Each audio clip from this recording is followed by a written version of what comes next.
Alors, après avoir parlé des vecteurs géométriques, on va maintenant parler des vecteurs algébriques. Juste avant de commencer à parler des vecteurs algébriques, vous allez souvent voir dans vos notes de cours qu'on parle de R2, de R3 et de Rn, R désignant bien sûr les nombres réels. Qu'est-ce qu'on veut dire exactement par R2, R3 et Rn? Ben, quand on parle de R2, ben, on désigne le plan cartésien qui contient deux axes, hein, l'axe des X et l'axe des Y. Quand on parle de R3, ben, on désigne ce qu'on appelle l'espace cartésien, qui lui va contenir aussi trois axes, l'axe des X, l'axe des Y et l'axe des Z. Et quand on parle de Rn, ben, on désigne un hyperespace cartésien qu'on ne peut pas représenter géométriquement parce que nos yeux voient en trois dimensions, mais pas plus. Alors, donc, on ne peut pas représenter ça géométriquement, mais ça peut exister si on a affaire à un problème, par exemple, qui contient 5 variables. Ben, on pourrait dire qu'on travaille, dans le fond, dans R5. Maintenant, qu'est-ce que c'est qu'un vecteur algébrique? Ben, on vous dit dans vos notes de cours, donc, qu'un vecteur algébrique U est défini dans R2 par U est égal à U1, U2, où U1, U2, ce sont des nombres réels qui sont appelés des composantes du vecteur algébrique. C'est la même chose dans R3. Dans R3, le U est représenté par U1, U2, U3, où U1, U2, U3, ce sont des nombres réels qu'on appelle également composantes. Et même chose dans Rn, où là, vous avez, au lieu d'avoir de U1, U2, U3, ben vous avez de U1, U2 jusqu'à UN, où ces nombres-là sont des réels qu'on appelle également composantes. Quand on parle de dimension d'un vecteur algébrique, ben c'est le nombre de composantes que compte un vecteur algébrique. Donc, quand on est dans la dimension 2, ben notre vecteur algébrique a deux composantes. Quand on est dans la troisième dimension, ben il compte trois composantes à ce moment-là. Ces composantes, elles correspondent à quoi? Ben, elles correspondent aux projections du vecteur sur les axes. Vous avez ici un vecteur U qui est dans R2, donc qui est dans le plan cartésien habituel. Et vous voyez donc la composante U1, ben, c'est ce qu'on obtient quand on projette le vecteur sur l'axe des X. Et la composante U2, c'est ce qu'on obtient quand on projette la composante sur l'axe des Y. Un peu plus tard, on va parler de la représentation dans R3, mais retenez la chose suivante, donc les composantes que vous avez, ben, c'est la projection du vecteur sur les axes. Alors, vous avez un exemple dans vos notes de cours où on vous demande de représenter ces quatre vecteurs. Alors, le vecteur moins 1, 3, ben, c'est un vecteur qui part de l'origine et qui s'arrête au point moins 1, 3. Vous l'avez ici. Le vecteur 2, moins 3, ben, c'est encore un vecteur qui part de l'origine et qui s'arrête au point 2, moins 3. Le vecteur i, dont on va parler souvent, qui est le vecteur 1, 0, ben, c'est un vecteur qui part de l'origine et qui s'arrête au point 1, 0. Et finalement, le vecteur j, aussi un vecteur dont on va parler quand même assez souvent, qui part de l'origine et qui s'arrête au point 0, 1. Alors, dans un problème qui implique des vecteurs algébriques, le problème va toujours commencer soit qu'on va vous donner les vecteurs carrément au départ, ou encore on va vous donner des points. Et là, à ce moment-là, ça va être à vous de trouver le vecteur algébrique qui passe par ces points-là. C'est ce qui arrive dans l'exemple que vous avez à l'écran, où est-ce qu'on vous demande de donner les composantes du vecteur dont l'origine est le point A, 2, 1, et l'extrémité le point B, 4, moins 2. Alors, dans cet exemple-là, donc, on cherche des composantes, c'est-à-dire on cherche un vecteur algébrique équivalent ou égal au vecteur géométrique AB, mais dont l'origine sera le point 0, 0. Ce vecteur-là, ben, c'est celui qui apparaît en vert sur votre écran. Et ce vecteur-là, donc, c'est le vecteur 2, moins 3. Comment on trouve le 2 et le moins 3? Ben, on le fait tout simplement en faisant la soustraction de la coordonnée en x dans le point B, moins la coordonnée en x dans le point A. Et même chose pour la coordonnée en y, on a fait moins 2, moins 1, qui nous a donné moins 3. Alors, ce qu'on vous dit donc plus bas à l'écran, c'est que dans R2, les composantes d'un vecteur AB allant du point A1, A2 jusqu'au point B1, B2 seront données par B1 moins A1, B2 moins A2. Et c'est la même chose si vous êtes dans un espace cartésien, donc à 3 dimensions. Votre coordonnée en X, ce sera B1 moins A1, celle en Y, B2 moins A2, et celle en Z, B3 moins A3.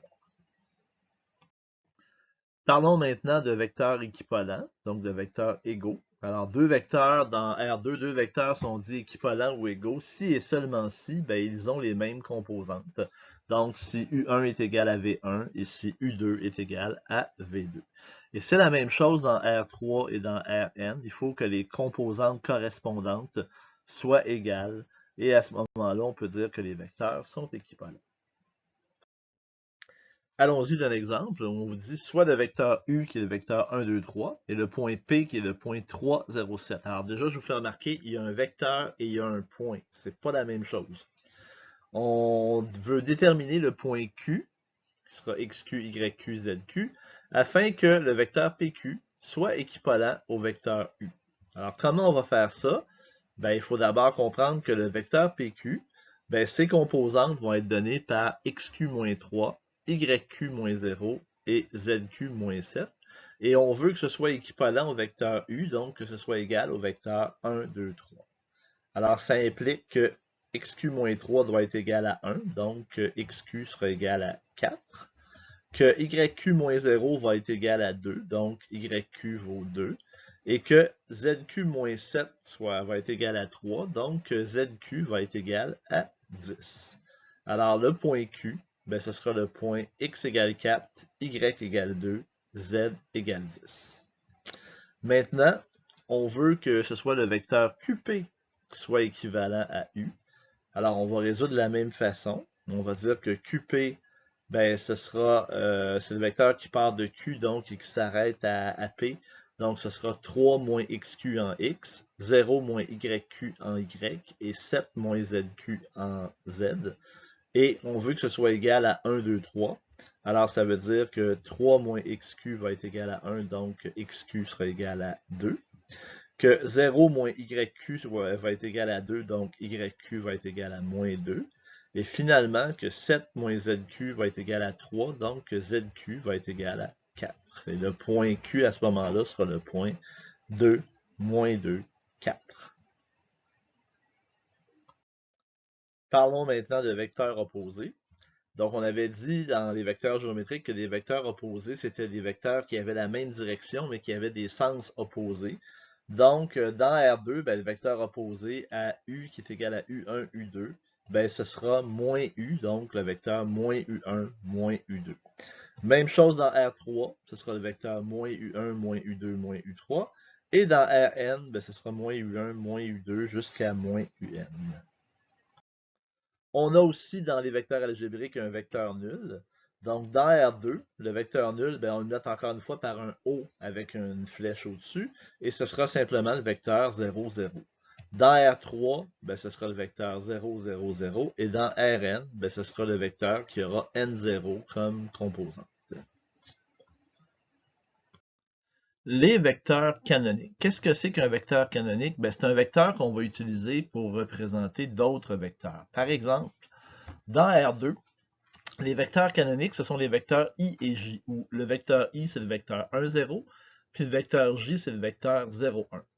Dans R3, les vecteurs canoniques, ce sont les vecteurs IJK, où I, c'est le vecteur 1, 0, 0, donc un vecteur parallèle à l'axe des X. Le vecteur J, le vecteur 0, 1, 0, un vecteur parallèle à l'axe des Y. Et le vecteur K, qui est 0, 0, 1, qui est un vecteur parallèle à l'axe des Z. Dans Rn, les vecteurs canoniques, on les représente par E1, E2 jusqu'à En. E1, c'est le vecteur qui a un 1 en première composante et des 0 ailleurs. E2, c'est un vecteur qui a un 1 en deuxième composante et des 0 ailleurs. Et En, c'est un vecteur qui a un 1 en nème composante et des 0 ailleurs. Donc, des exemples. Si on vous demande dans R3 de représenter le vecteur 2, 3, moins 5 dans la base canonique, ben ça veut dire que ce sera le vecteur 2i plus 3j moins 5k. Donc, c'est une autre façon de représenter le vecteur 2, 3, moins 5. Quand on va calculer, entre autres, plus tard, le produit vectoriel, ça va être très pratique d'avoir une représentation comme celle-là. Même chose dans R5, si on a le vecteur 2, 6, moins 2, 3, 1, ben on peut l'écrire comme étant le vecteur 2E1 plus 6E2, moins 2E3, plus 3E4, plus E5. Maintenant, représentation d'un vecteur dans R3. Donc, comment on peut dessiner un vecteur dans l'espace cartésien? C'est pas évident, ça. C'est la première fois probablement que vous allez voir ça. Comment on peut faire ça? Ben, je vais vous montrer une méthode que j'appelle la méthode de la boîte. C'est-à-dire on va dessiner une boîte à travers laquelle le vecteur A qu'on veut représenter ici, qui est le vecteur 2, 3, 4, va passer. Donc, comment on va dessiner ça? Ben, on a d'abord notre espace cartésien. Je vous rappelle que l'axe des X, il est ici. L'axe des Y, il est là. Et l'axe des Z est là. Alors, pour représenter le vecteur 2, 3, 4, première chose qu'on va faire, on va se rendre à x égale 2. Et on va dessiner un segment de longueur 3 qui va aller vers la droite. Alors, je vais dessiner donc ce segment-là à l'écran. Donc, vous voyez le pointillé qui est apparu. Et on va aller rejoindre avec ce segment-là l'axe des Y à Y égale 3. Alors, vous voyez donc, on a dessiné donc ce rectangle-là qui part de x égale 2 et qui va rejoindre y égale 3. Ensuite, il faut se rendre à z égale 4. Alors, ce qu'on va faire, à chacun des coins du rectangle, vous allez monter un segment vertical qui va avoir 4 unités de mesure, donc qui va mesurer 4 unités, et qui sera à chaque coin du rectangle. Alors, vous voyez donc, on va le voir apparaître. On en voit un premier, un deuxième, un troisième, et le quatrième, vous ne le voyez pas parce qu'il est sur l'axe des Z. Et par la suite, ben, on va fermer notre boîte. Donc, en fermant la boîte, ben, vous voyez qu'on rejoint l'axe des Z à Z égale 4. Alors, notre boîte, donc, elle touche l'axe des X à X égale 2, elle touche l'axe des Y à Y égale 3, et elle touche l'axe des Z à Z égale 4. Et là, maintenant, on va dessiner notre vecteur qui va passer à travers la boîte, donc qui part de l'origine et qui se rend jusqu'au coin situé à X égale 2, Y égale 3, Z égale 4. Donc, voilà le vecteur 2, 3, 4 qui a été représenté.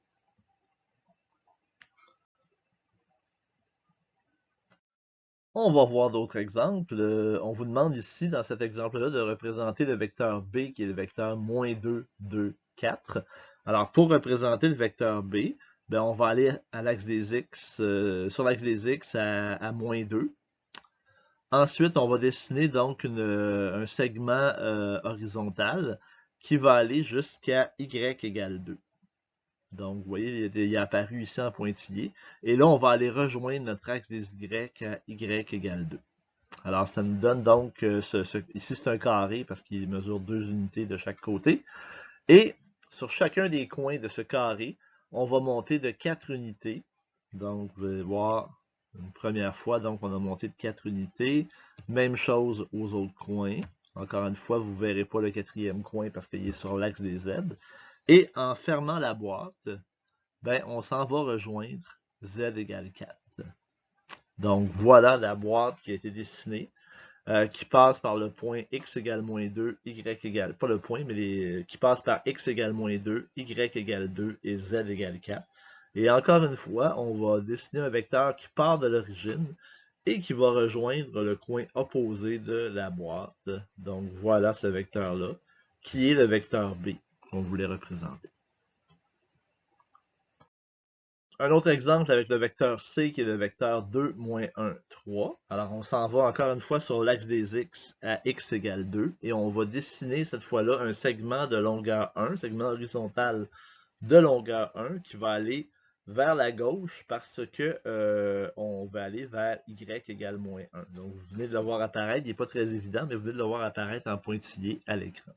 On va aller rejoindre maintenant notre axe des Y à moins 1. Ensuite, à chacun des coins du rectangle, on va monter un segment de 3 unités de longueur. Donc, en voici un premier, un deuxième, un troisième, et le quatrième, vous ne le voyez pas parce qu'il est sur l'axe des Z. Et on va maintenant fermer la boîte.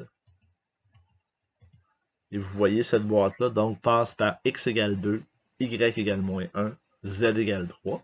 Et on va partir de notre vecteur de l'origine, et on va aller rejoindre le coin opposé de la boîte. Alors, ça nous donne donc le vecteur C, qui est le vecteur 2, moins 1, 3.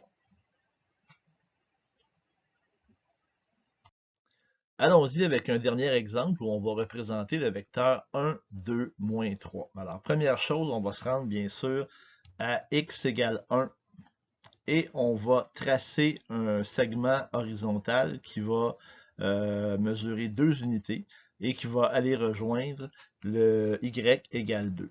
Donc, voyons, on vient de tracer le segment horizontal et on va maintenant rejoindre le y égale 2. Et maintenant, pour chacun des coins du rectangle, on va mettre un segment vertical de 3 unités qui va vers le bas parce qu'on a moins 3 dans le vecteur. Donc, voici le premier segment, le deuxième, le troisième et le dernier que vous ne verrez pas parce qu'il est sur l'axe des Z.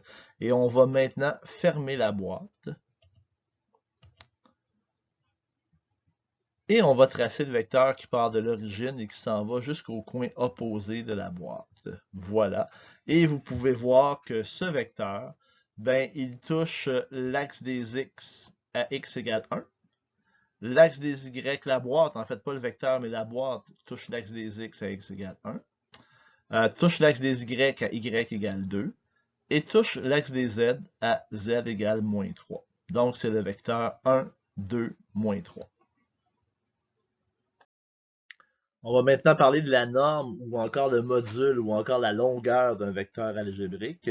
Ben, dans R2, donc la norme ou le module d'un vecteur U1, U2 est donné par, ben, on voit le dessin justement du vecteur U. Alors, grâce au théorème de Pythagore, ben, on peut déduire que la longueur du vecteur U, ça va être égal à la racine carrée de U1 au carré plus U2 au carré. Donc, la longueur, ben, comme vous pouvez voir, on la représente comme étant le vecteur entre deux barres verticales comme ça. Donc, c'est ce qui nous donne le module, la norme ou la longueur du vecteur. Pour R3, ben, c'est un peu la même chose.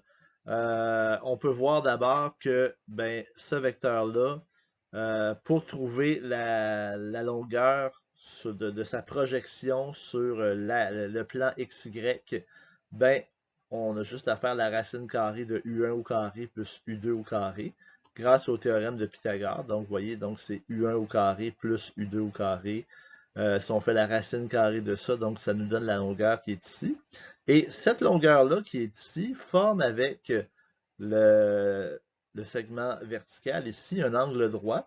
Alors, pour trouver la longueur du vecteur, on a juste à utiliser le théorème de Pythagore, encore une fois, et dire, ben, ça fait U1 au carré plus U2 au carré plus U3 au carré. Et c'est ça qui va nous donner donc la longueur du vecteur U. Donc, ce sera la racine de U1 au carré plus U2 au carré plus U3 au carré. Et si on est dans Rn, on ne peut pas le représenter géométriquement, mais la longueur du vecteur, ce sera donné par la racine de U1 au carré plus U2 au carré jusqu'à UN au carré. Quand on parle de vecteur unitaire maintenant, qu'on soit dans R2, dans R3 ou dans Rn, on parle d'un vecteur qui est un vecteur de norme égale à 1. Alors, allons-y d'un exemple. On vous demande ici de donner le module du vecteur 2, 9, 5. Donc, on est dans R3. Alors, la longueur du vecteur A, ben, ça sera donné par la racine de 2 au carré plus 9 au carré plus 5 au carré, qui donne la racine carrée de 110.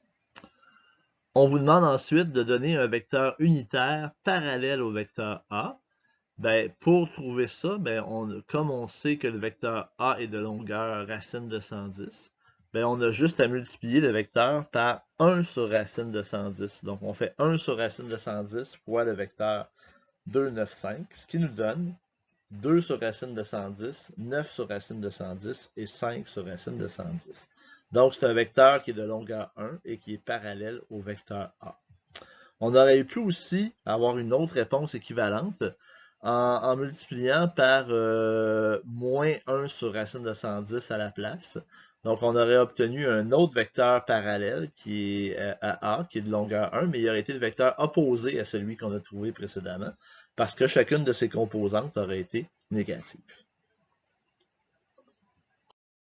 Maintenant, on vous demande un vecteur parallèle au vecteur A qui est de longueur 5. Alors, comme on a trouvé un vecteur unitaire dans l'exemple précédent, tout ce qu'on a à faire, c'est de le multiplier par 5. Donc, on va faire 5 sur racine de 110 fois 295, ce qui nous donne le vecteur que vous voyez à l'écran actuellement.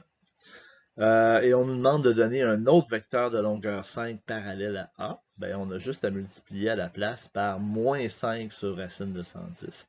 Et vous obtenez un autre vecteur qui est en fait le vecteur opposé à celui qu'on avait dans l'exemple C.